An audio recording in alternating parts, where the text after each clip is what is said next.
El siguiente sermón fue grabado en la capilla de Westminster, en Londres, Inglaterra, el domingo por la tarde 24 de febrero de 1957, y es otro de la serie que el doctor Martin Lloyd Jones predicó sobre el capítulo 3 de Juan, y este sermón es sobre el versículo 16.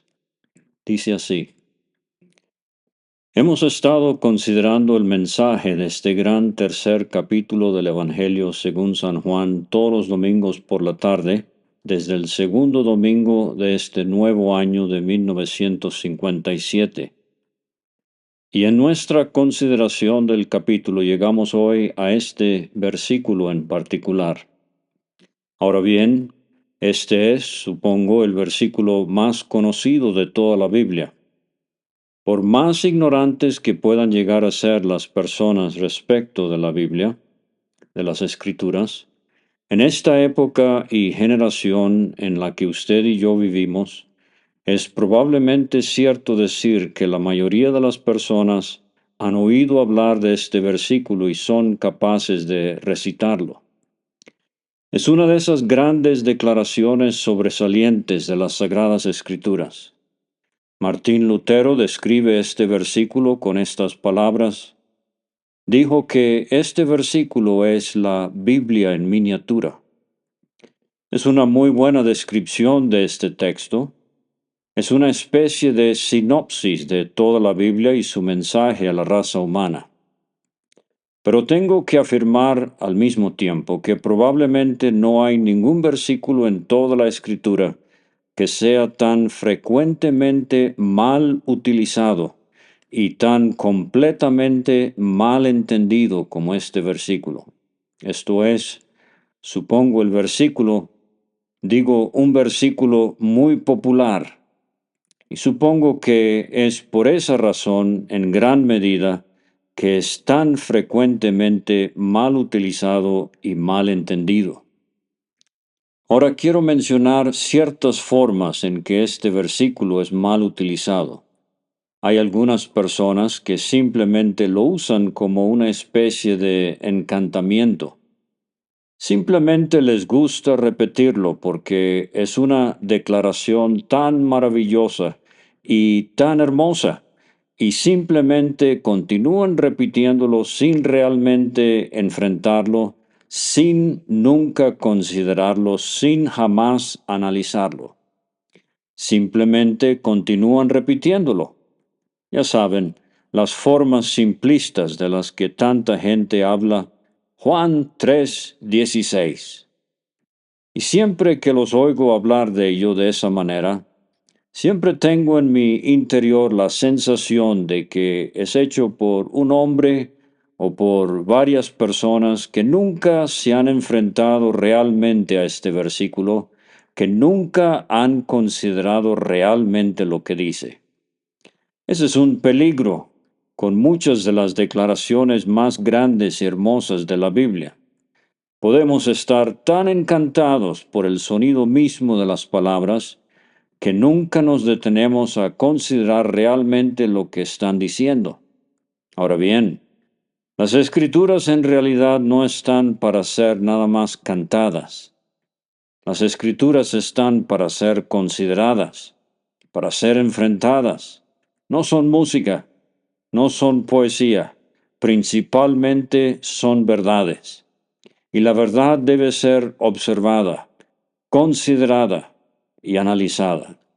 Existe un peligro muy grave, de que podamos estar tan fascinados por el mero sonido de las palabras, que eso en sí mismo, con todo su encanto, nos robe el significado real de las palabras. Dios no permita que alguien repita Juan 3:16 y lo disfrute mucho sin lo que realmente dice.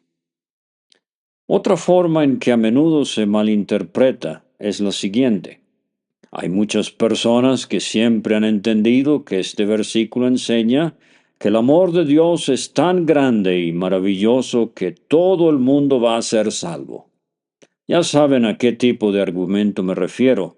La gente dice, bueno, Claro que sé que hay gente que habla de sus doctrinas y demás. No me preocupa todo lo que dicen. Dios es amor. ¿No lo dice Juan 3:16?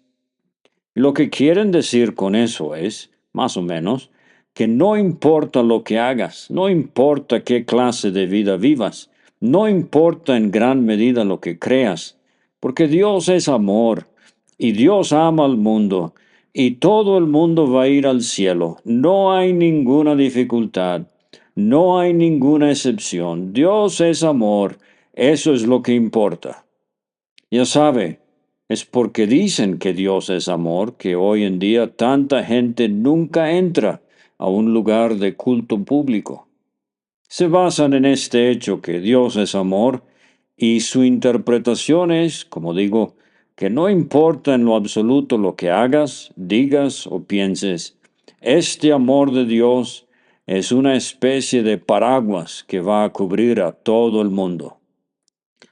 Ahora bien, dicen eso en términos de Juan 3:16, pero este mismo versículo, como veremos, en el momento en que realmente uno lo enfrenta, muestra que eso no puede ser correcto, porque dice que sólo el que cree en Él no se perderá, sino que tendrá vida eterna. Y allí, de repente, el mundo se divide en dos grandes grupos. Así que es posible tomar una gran declaración como esta y leerla con tanto prejuicio que todo lo que vea en ella será algo que confirme su prejuicio. El problema sigue siendo que en lugar de enfrentar el versículo y considerar lo que dice, leemos nuestro significado y, por lo tanto, nunca lo enfrentamos en absoluto. Este es, digo, el gran argumento que se utiliza con tanta frecuencia para decir que no existe la ira en Dios, que no hay juicio, que no hay infierno. De tal manera amó Dios al mundo que ahí está, dicen, la paternidad universal de Dios, la hermandad universal de los hombres. Está bien, todo va a ser maravilloso, todo va a salir a la luz al final. Este amor de Dios es una garantía de eso. Con cuánta frecuencia se malinterpreta y se usa mal de esa manera. La única otra forma a la que quiero referirme de pasada esta noche, en la que este versículo se usa y se le interpreta mal tan frecuentemente, es de la siguiente manera. Y ahora me temo que voy a hablar de muchos, incluso dentro de la iglesia cristiana, ya no de los que están afuera, sino de los que están dentro. Este versículo se usa muy frecuentemente de esta manera. Se contrasta a la teología y a la doctrina. Este es el versículo favorito del tipo de persona que dice, bueno, soy un hombre sencillo, soy un tipo sencillo y no puedo preocuparme por todos estos grandes argumentos de las epístolas de Pablo y demás. Todo lo que quiero es el Evangelio sencillo, y eso es suficiente para mí. Y el Evangelio sencillo dice que de tal manera amó Dios al mundo, que ha dado a su Hijo unigénito, para que todo aquel que en Él cree no se pierda, mas tenga vida eterna. Ese es el tipo de cosas en las que yo creo. Un Evangelio sencillo. Nada de sus grandes doctrinas y teologías. Esta presentación como antítesis entre el llamado Evangelio sencillo del Señor Jesucristo y la teología, los argumentos y el legalismo del apóstol Pablo, etc. ¿Con qué frecuencia se usa este versículo de esa manera? Bueno, esto bien podría detenernos esta noche, pero estoy ansioso por presentarles el versículo de una manera más positiva. Sin embargo, debemos analizar esto porque realmente no se puede interpretar este versículo con verdad sin mostrar la indecible locura de todas esas malas interpretaciones. La primera palabra de este versículo debería habernos salvado de cualquiera de esos graves malentendidos. Observe que la primera palabra en este versículo es la palabra porque. Porque. En otras palabras, Juan 3:16 no es una declaración aislada. Y la clase de personas a las que me he estado refiriendo siempre lo toman como si fuera una declaración aislada. No saben nada de lo que viene antes. No conocen los 15 versículos anteriores. No saben nada de los versículos que siguen. Lo único que realmente saben es Juan 3:16, que dicen que es suficiente para ellos. Pero vean, si dicen que es suficiente, deben comenzar con la primera palabra. Y la primera palabra es la palabra porque. Y es un vínculo de conexión. Se conecta con lo que se ha dicho previamente. Lo que significa que necesariamente deben interpretar Juan 3:16 en su contexto, a la luz de los versículos que vienen antes y a la luz de los versículos que siguen. Ahora bien, no se puede dejar de lado una palabra como esa. Y aquí de inmediato se establece una cierta conexión. Así que lo primero que tengo que decir esta tarde, mientras avanzamos en este gran capítulo, es que Juan 3:16, lejos de ser un versículo o una declaración aislada, en realidad no es más que una continuación de lo que nuestro Señor ha estado diciendo desde el versículo 11 de este capítulo. E inmediatamente, por supuesto, se conecta con los versículos 14 y 15.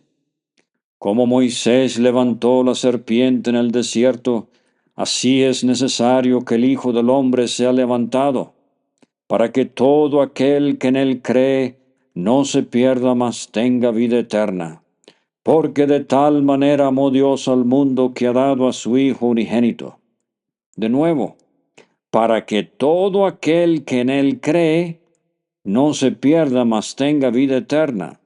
Es una continuación de lo que se dijo antes, una elaboración de ello, y al mismo tiempo es un gran resumen de todas las declaraciones anteriores. Ahora bien, estoy planteando este punto por esta buena razón, que no podemos, por tanto, interpretar Juan 3:16 sin tener en cuenta todo lo que hemos descubierto, especialmente desde el versículo 11 en adelante. Claro, es en forma resumida todo lo que él ha estado diciendo en detalle. Eso es lo que es Juan 3:16. Ahora, mientras hemos estado considerando los versículos 11 a 15, hemos descubierto ciertas grandes doctrinas, ¿no es así? Aquellos que asisten aquí regularmente recordarán esto. Bueno, entonces todas esas doctrinas están necesariamente en esta lista. Es el resumen de todas ellas. Es lo que sigue de ellas. ¿Por qué? Y en el momento en que te das cuenta de que Juan 3:16, lejos de ser lo que se supone que sea, es solo una declaración simple y encantadora acerca del amor de Dios sin doctrinas y sin teología, es, al contrario, un versículo que está literalmente lleno de teología. Permítanme mencionarles algunas de las doctrinas que están contenidas en este versículo. En primer lugar, encuentro la doctrina de revelación. Sí, revelación. Aquí hay alguien hablando con un hombre llamado Nicodemo y le está diciendo a Nicodemo algo que Nicodemo no sabía antes. Él le está revelando la verdad. Ya lo ha estado haciendo, ¿recuerda? Se ha dirigido a Nicodemo, un maestro en Israel, un hombre muy religioso y erudito, y le ha dicho esto: de lo que sabemos hablamos, y lo que hemos visto testificamos, y no recibís nuestro testimonio. Nadie subió al cielo sino el que descendió del cielo, el Hijo del Hombre que está en el cielo. Él le está mostrando cosas que no sabía antes Nicodemo. Tú no sabes dónde estás. Nicodemo, necesitas nacer de nuevo. Debes tener una mente, una perspectiva, un entendimiento espiritual. Nunca has ascendido al cielo, no sabes nada. Escucha, te estoy revelando la verdad, la doctrina de la revelación. La segunda doctrina que encuentro aquí es la doctrina de la Santísima Trinidad. Escucha, porque de tal manera amó Dios al mundo que ha dado a su Hijo unigénito. Tenemos aquí a Dios el Padre y a Dios el Hijo. Y luego, inevitablemente, sugiere a Dios el Espíritu Santo. Ya lo ha mencionado en cierto sentido en el capítulo, pero no puedes comenzar a considerar a Dios el Padre y a Dios el Hijo sin ver esa relación eterna y la absoluta necesidad del Espíritu Santo. La doctrina de la Trinidad está aquí. Sigo hablándole al hombre, al que no le gusta la doctrina y la teología, pero a quien le gusta un evangelio simple y que dice que lo encuentra en Juan 3:16. La siguiente doctrina que encuentro aquí es la doctrina de la persona del Señor Jesucristo, su Hijo unigénito. Él acaba de referirse a sí mismo como el Hijo del Hombre. Así es necesario que el Hijo del Hombre sea levantado. Hijo del Hombre, el Hijo unigénito de Dios. De inmediato, Juan 3:16 nos pone cara a cara con la persona del Señor Jesucristo, su eterna deidad, su existencia eterna como Hijo, su relación única con Dios, el Verbo que fue hecho carne, el Verbo que estaba en el principio con Dios y que se encarnó en el tiempo. Sí, todo eso está aquí. Luego, por supuesto, podríamos continuar y encontrar la doctrina del pecado y de la caída. Voy a tocar ese tema esta noche, así que no me detendré aquí ahora, excepto para mostrarles que lo encuentro en estas palabras: el mundo y no se pierda. Y luego, la siguiente doctrina que encuentro es la doctrina de la ira de Dios, el castigo del pecado. ¿Cuál es el significado de la frase no se pierda? ¿Qué quiere decir con eso? Ya lo hemos visto en los versículos 14 y 15. Él simplemente lo repite aquí. Este es el resumen de todo lo que ha estado diciendo. Él lo reúne todo en un solo versículo. Pero la doctrina de la ira de Dios está aquí, frente a nosotros. El pecado debe ser castigado. La siguiente doctrina que encuentro es la doctrina de la gracia de Dios. Él dio a su Hijo unigénito. Él ha provisto un camino de salvación. Y la siguiente doctrina que encuentro es la doctrina de la expiación. Es solo esa pequeña frase: ha dado. Y la última doctrina que encuentro, con la que creo que estará de acuerdo, es la octava. Es la doctrina de la justificación solo por la fe. El camino de la salvación se ve en la frase: todo aquel que en él cree. Ya no son las obras de justicia, sino creer en el Hijo de Dios. Ese es el camino, la justificación solo por la fe. Seguramente mis amigos deben estar de acuerdo en que he fundamentado mi propuesta cuando he dicho que no hay nada que sea tan ridículo y fatuo como intentar contrastar este versículo con la doctrina y con la teología. Martín Lutero, como les dije al principio, dice que este versículo es la Biblia en miniatura. Creo que también tengo derecho a decir que es una sinopsis de teología. En este versículo se encuentran expuestas 8 de las doctrinas cardinales y centrales de toda la Biblia y de la fe cristiana. Entonces, permítanme hacer una confesión en este momento desde este púlpito. Mi mayor dificultad esta noche fue la dificultad de decidir qué hacer con este versículo en lo que a mí respecta. De esta manera, estoy muy ansioso por predicar sobre las 8 doctrinas, porque están todas aquí. ¿Y qué puedo hacer? Bueno, les diré lo que he decidido hacer. En cierto sentido, ya hemos considerado algunas de estas doctrinas a medida que avanzamos en el estudio del capítulo. Consideramos, ¿no es cierto?, en los versículos 11 al 13 la doctrina de la persona del Hijo de Dios. Hemos estado considerando en los versículos 14 y 15 algo de la doctrina de la ira de Dios sobre los pecados de los hombres, cuando castigó a los israelitas en el desierto enviando serpientes ardientes entre ellos que los mordieron y los mataron. Así que Dios todavía castiga el pecado. El domingo pasado vimos esa poderosa doctrina de la expiación.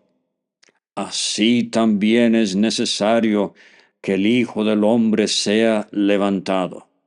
De no ser así, no habría salvación. Muy bien, entonces quiero esta noche mirar más bien este versículo que declara de una manera muy hermosa y en los términos más hermosos algunas de estas grandes doctrinas en términos del amor de Dios. Ahora recuerden que nuestro contexto es, y no debemos olvidarlo ni por un momento, que el Señor Jesucristo todavía está hablando a Nicodemo. El hombre que pensó que podía entender, el hombre que pensó que porque era un maestro en Israel, nadie podría ayudarlo mucho. Aunque está bastante impresionado por los milagros que esta persona con quien habla está haciendo, y ha venido a hacerle una o dos preguntas. Pero en el momento en que nuestro Señor comienza a hablar, hace sus preguntas. ¿Cómo puede hacerse esto? Y se agrega un poco de sarcasmo. ¿Puede un hombre nacer siendo viejo?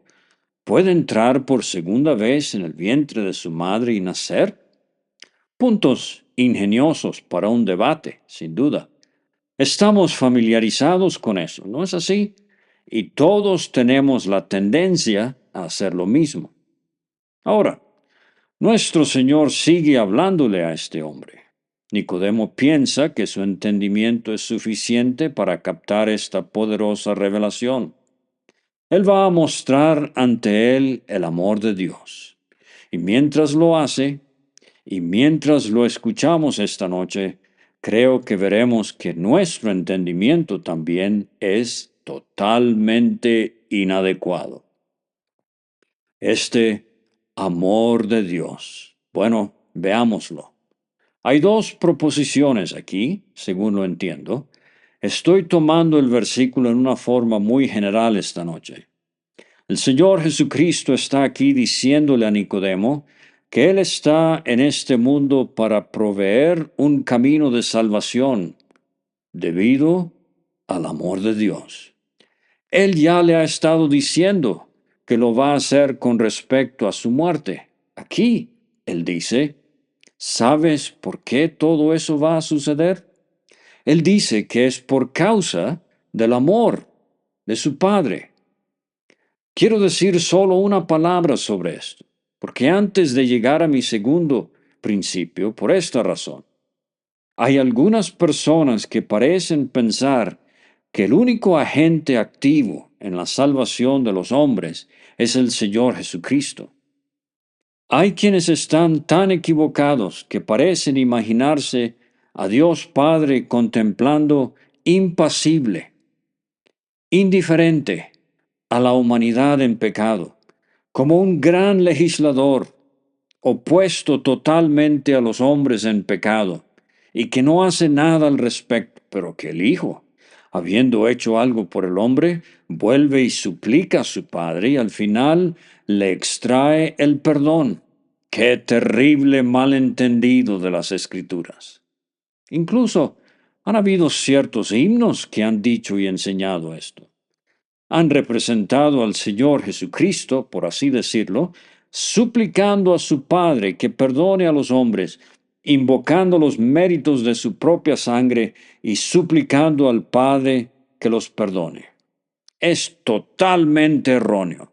Este versículo por sí solo debería habernos salvado de ese malentendido, pues lo que dice es que Dios Padre amó tanto al mundo que ha dado a su Hijo unigénito. Es Dios Padre quien concibió la salvación y lo planeó. Es Él quien ha enviado a su Hijo al mundo. Ahora bien, hay muchas afirmaciones de esto en las Escrituras, de modo que realmente no tenemos excusa. Cuando vino el cumplimiento de los tiempos, Dios envió a su propio Hijo, nacido de mujer y nacido bajo la ley, para redimir a los que estaban bajo la ley. Ahí está de nuevo. Dios muestra su amor para con nosotros, en que siendo aún pecadores, Cristo murió por nosotros. En esto se manifiesta el amor de Dios, en que envió a su Hijo unigénito al mundo para que vivamos por Él.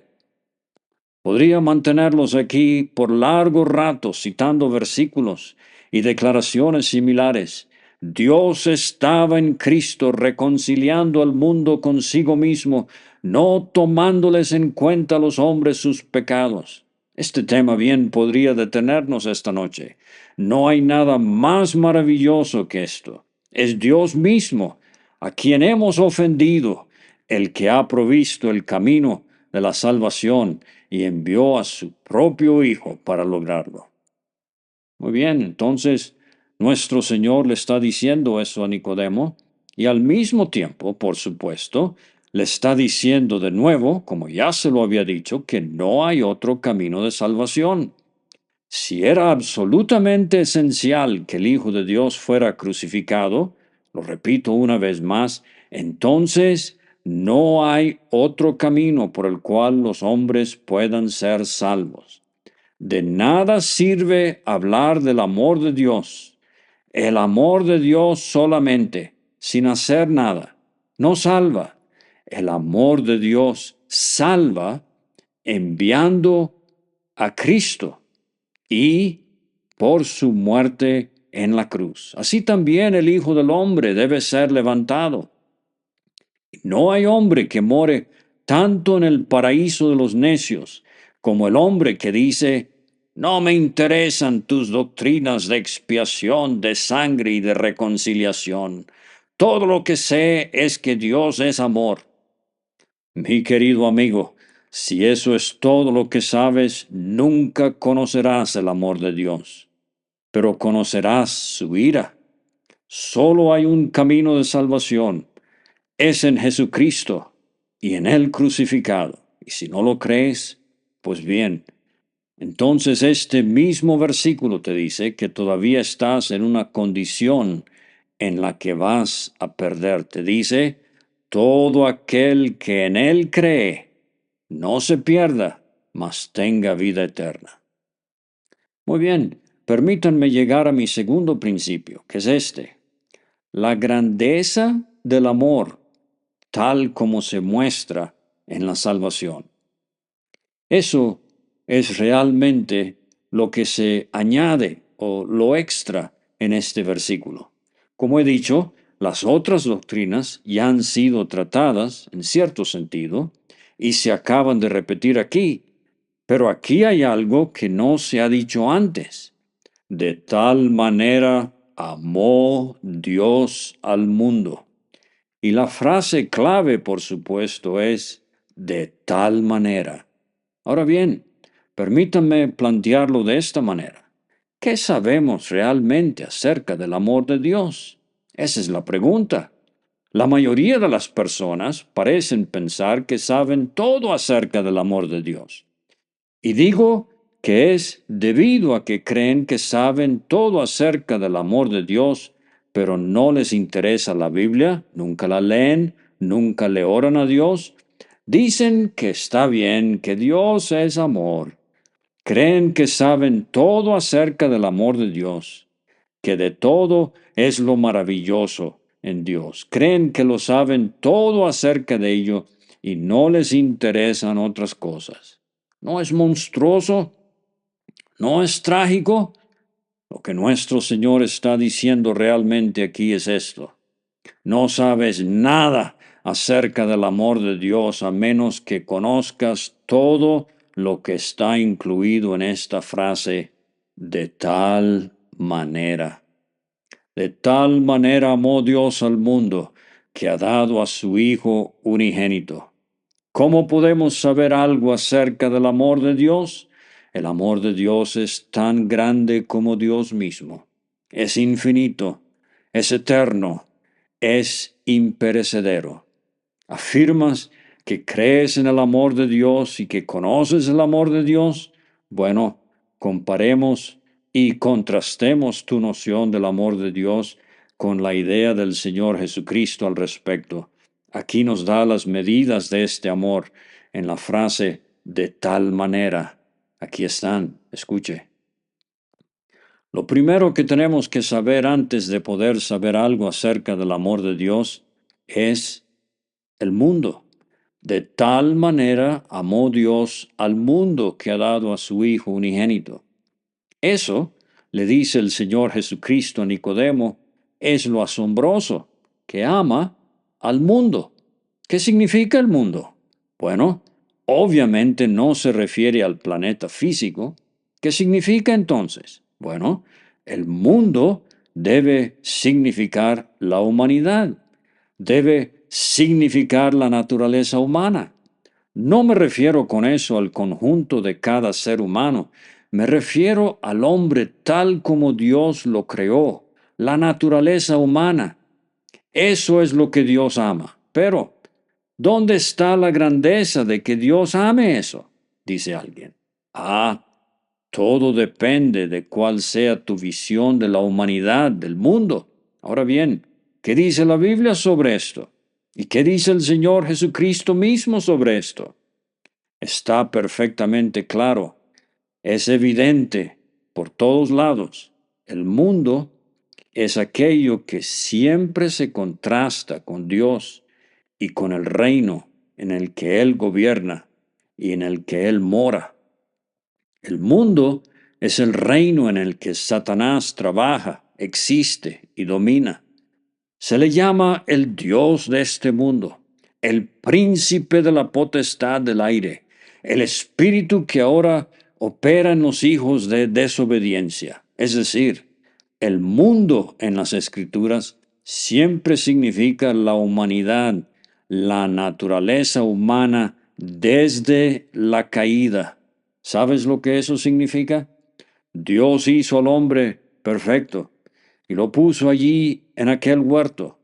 Y el hombre estaba viviendo una vida en perfecta armonía con Dios. Pero, el hombre en su necedad escuchó al tentador y se rebeló contra Dios.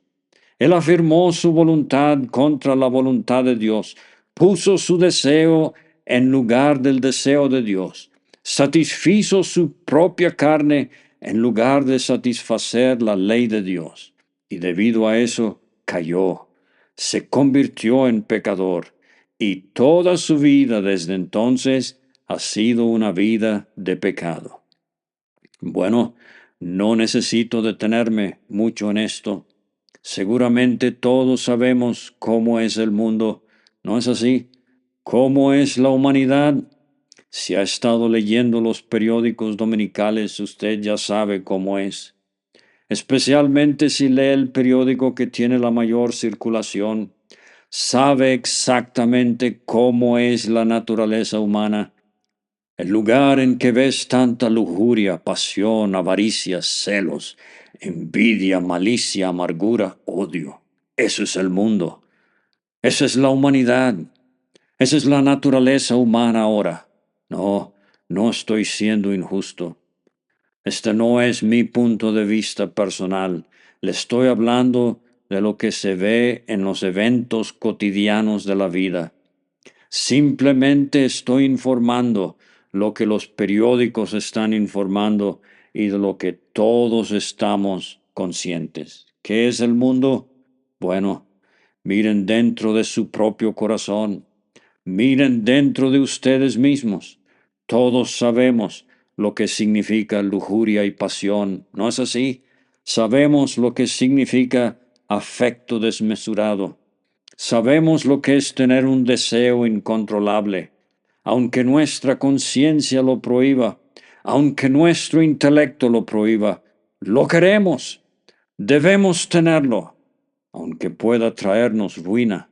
Aún así, aunque pueda significar que nos volvamos canallas y pisoteemos algo sagrado, aún así lo hacemos. Está en todos nosotros. Así es el mundo, así es el hombre, así es la naturaleza humana. No sirve de nada decir que esto es solo pesimismo. No es que ustedes digan que esto es algo en lo que los hombres solían creer. No estoy hablando de la Biblia en este momento. Simplemente estoy describiéndome a mí mismo y a ti mismo y a la humanidad tal como está viviendo esta noche.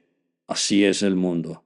Y como ven, no podemos esperar entender el amor de Dios a menos de que entendamos eso. Este mundo perdido está organizado por estos poderes y fuerzas del mal. Y ni siquiera empezamos a entender la situación internacional, a menos que creamos eso y lo veamos. No se pueden explicar estas cosas en términos humanos. Qué infantiles somos. Decir todo es culpa de algún hombre, un Kaiser, o Mussolini, o Hitler, o Stalin, o Nasser, como si un solo hombre pudiera hacerlo todo. ¿Qué hay detrás de los hombres?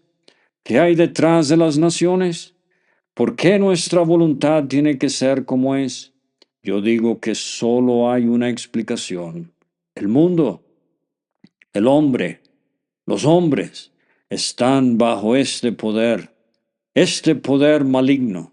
No luchamos contra carne y sangre, sino contra principados y potestades, contra los gobernadores de las tinieblas de este mundo, contra la maldad espiritual en los lugares celestiales, dijo el apóstol Pablo. Y qué cierto es. ¿No lo han experimentado? Pueden despertar por la mañana con la mente llena de pensamientos hermosos. Pueden leer un libro hermoso. Usted puede leer la Biblia y desear conocer a Dios y servirle. Y de repente le viene a la mente un pensamiento perverso, una imaginación maligna. ¿De dónde vino? Vino del diablo o vino de sus propios miembros. Este principio maligno que está en el hombre. Así es el mundo. Dios hizo al hombre perfecto. El hombre ha caído en eso. Y si a usted le interesa el amor de Dios, amigo mío, esta es la manera de entenderlo. Que Dios, en su amor infinito, nos ama, aun siendo así. ¿Ve usted cuán inadecuada es nuestra concepción del amor de Dios? Si su idea del hombre es que después de todo el hombre es muy maravilloso y que el mundo es un lugar maravilloso y hermoso y que el hombre no debe ser descrito así, que esto es negativo y destructivo y que no existe tal cosa como el pecado y que el hombre en realidad es una persona muy buena después de todo, bueno, si usted tiene razón, ¿ve? Y Dios ama a esa clase de individuo, qué pequeño es el amor de Dios. Pero si lo que la Biblia dice acerca del hombre es verdad, si lo que acabo de decirle es verdad, oh, este es el amor de Dios, que aunque el hombre sea así, que aunque el mundo esté en esa condición, Dios lo haya amado tanto. Eso es amor. Amar lo feo, amar lo vil, amar lo repugnante, amar lo ofensivo, lo purulento, lo putrefacto. Ese sí es el amor de Dios. Muy bien, permítanme mencionarles una cosa más. La segunda manera en que se mide y se estima este amor de Dios es esta. Observen esta segunda gran frase. Su Hijo unigénito. Sería un Dios maravilloso y amoroso si levantara maestros humanos para que fueran y hablaran a la humanidad en esa condición. Él lo ha hecho. Lo hizo en el Antiguo Testamento. Lo hizo a través de los patriarcas. Lo hizo a través de ciertos reyes. Lo hizo en esa poderosa sucesión de profetas que levantó para proclamar la verdad al pueblo y para llamarlos al arrepentimiento y suplicarles que se volvieran a Dios. Todo eso es evidencia del amor de Dios y una evidencia maravillosa. Si Dios fuera como ustedes y como yo, le habría dado la espalda ya a la humanidad hace mucho tiempo y habría permitido que se lanzara a la destrucción. Pero Dios no lo hizo. Él obró a través de todo el Antiguo Testamento y envió a sus emisarios. Fue un amor asombroso, pero todo eso palidece en insignificancia al lado de esto. De tal manera amó Dios al mundo, que ha dado a su Hijo unigénito. Su Hijo unigénito, su Hijo único. Este Hijo que había estado en su seno desde toda la eternidad. Este de quien habla el prólogo del Evangelio de Juan. En el principio era el Verbo, y el Verbo estaba con Dios, y el Verbo era Dios. Este era en el principio con Dios. Todas las cosas por Él fueron hechas, y sin Él nada de lo que ha sido hecho fue hecho.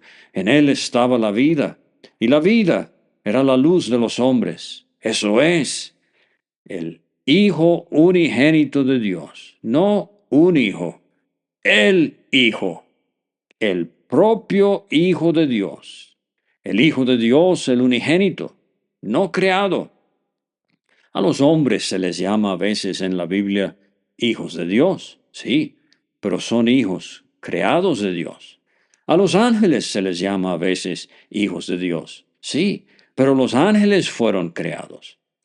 He aquí a uno de quien decimos no creado, unigénito, increado, existiendo en el seno del Padre desde la eternidad hasta la eternidad, coigual, coeterno.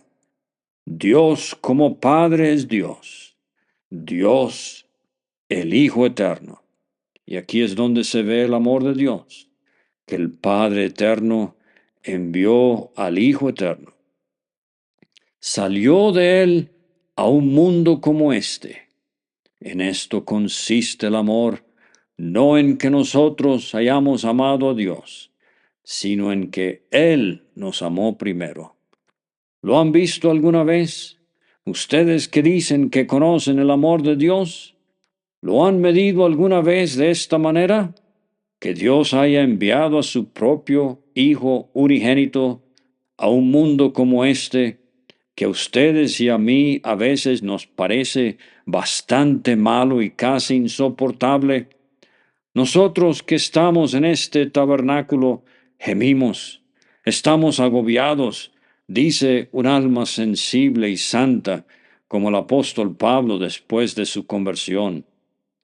Muy bien, si así es con el siervo, ¿qué habrá sido para el Hijo?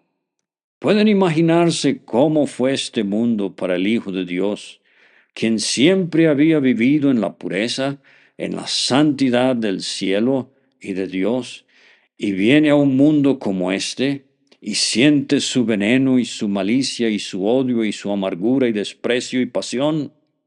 Él vio la lujuria controlando a los hombres, vio el odio y la violencia y la burla. Él descendió a todo eso y vino para nuestra salvación. Así es como usted comienza a entender la pequeña frase, de tal manera, que deletrea el amor de Dios. Pero antes de terminar, permítame decir solo una palabra sobre este próximo asunto, esta frase, ha dado. Les dije hace un momento que veo toda la doctrina de la expiación expuesta en esta expresión, ha dado. Pero no quiero mirarlo esta noche tanto desde ese punto de vista, sino de esta manera. ¿Qué significa? ¿Por qué dijo ha dado aquí? Dios amó tanto al mundo que ha dado a su Hijo unigénito. ¿Por qué no dijo que de tal manera amó Dios al mundo que envió a su Hijo unigénito al mundo para enseñar, dar ejemplo y obrar milagros? Esa era la idea que tenía Nicodemo. ¿Recuerdas lo que dijo? Debes ser maestro de Dios porque nadie puede hacer estas señales que tú haces si no está Dios con él. Pero eso no es lo que dijo. De tal manera amó Dios al mundo que ha dado. Bueno, ¿en qué sentido le ha dado? ¿Cuál es la conexión? ¿Cuál es el contexto de la palabra dar? ¿A dónde conduce? Ha dado a su Hijo unigénito. ¿A quién se lo dio? ¿A qué se lo dio? Debe haberlo dado a algo o a alguien. Y como saben, solo hay una respuesta a estas preguntas. Permítame ir a otras escrituras que explican esta palabra ha dado. El apóstol Pablo en la epístola a los Romanos, al final del versículo 25 del capítulo 4, utiliza esta expresión. Refiriendo al Señor Jesucristo, dice, el cual fue entregado por nuestras transgresiones y resucitado para nuestra justificación. Este Hijo fue entregado por Dios. Lo vuelve a decir en el capítulo 8 de la epístola a los Romanos de una manera todavía más maravillosa. Escuchen esto. El que no escatimó ni a su propio Hijo, sino que lo entregó por todos nosotros, ¿cómo no nos dará también con él todas las cosas?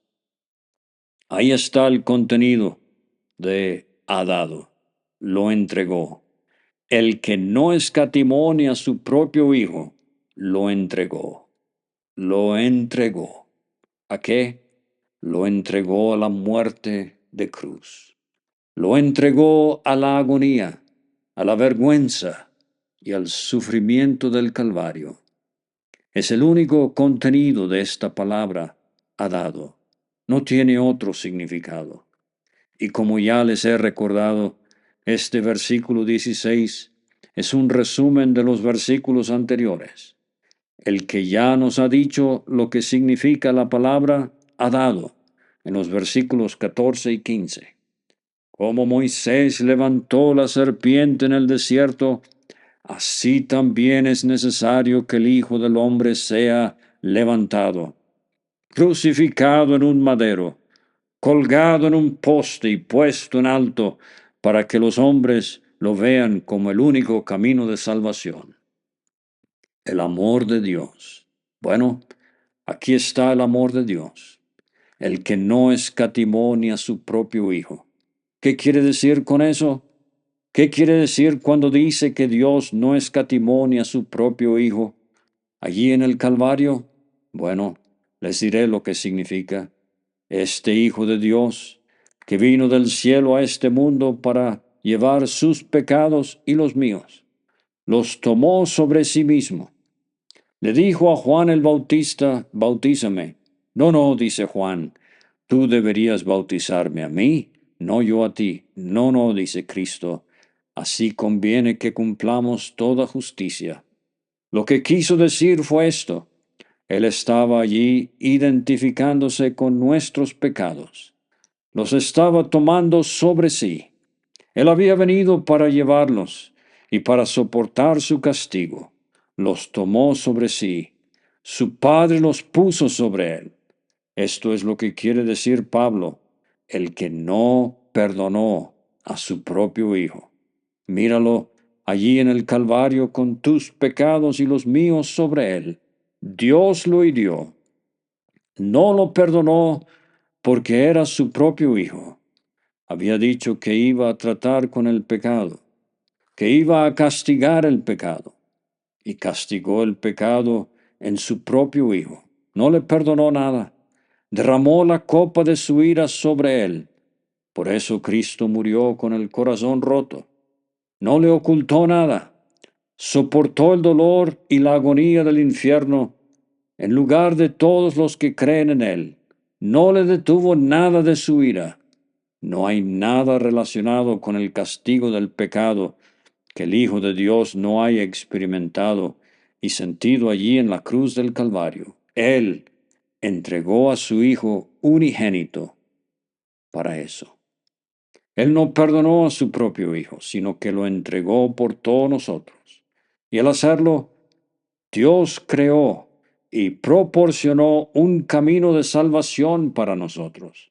Y el resultado es, como ven, quien crea en Él, quien se vea a sí mismo como un pecador vil y sin esperanza, y que vea que Dios lo ha castigado a él y a su pecado en la persona de su propio Hijo en la cruz del Calvario, y que confíe en esa muerte y solo en ella, esa persona no se perderá, es perdonada inmediatamente y además se le da el don de la vida eterna. Es hecho partícipe, dice Pedro, de la naturaleza divina.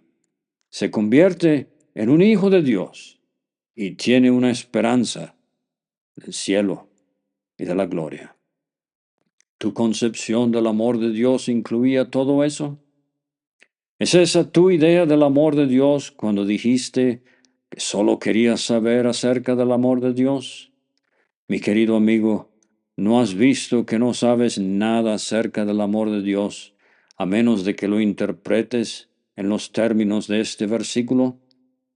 Si piensas que el amor de Dios es algo que puede hacer la vista gorda ante el pecado y pretender que no lo ha visto, estás insultando a Dios y nunca conocerás su amor, pero repito, conocerás su ira, porque Él ha revelado su amor y no tienes excusa.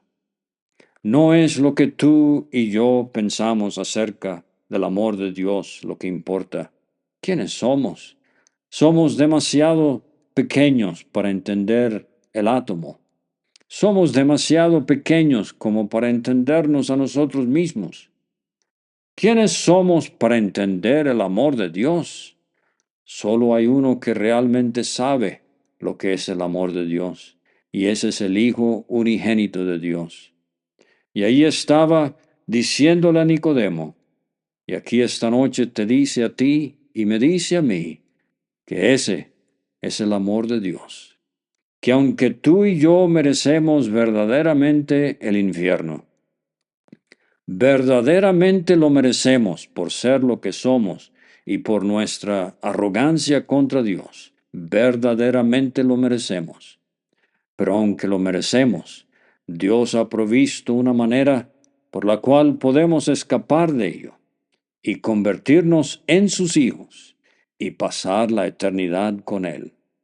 Y la manera que Él eligió era la única manera.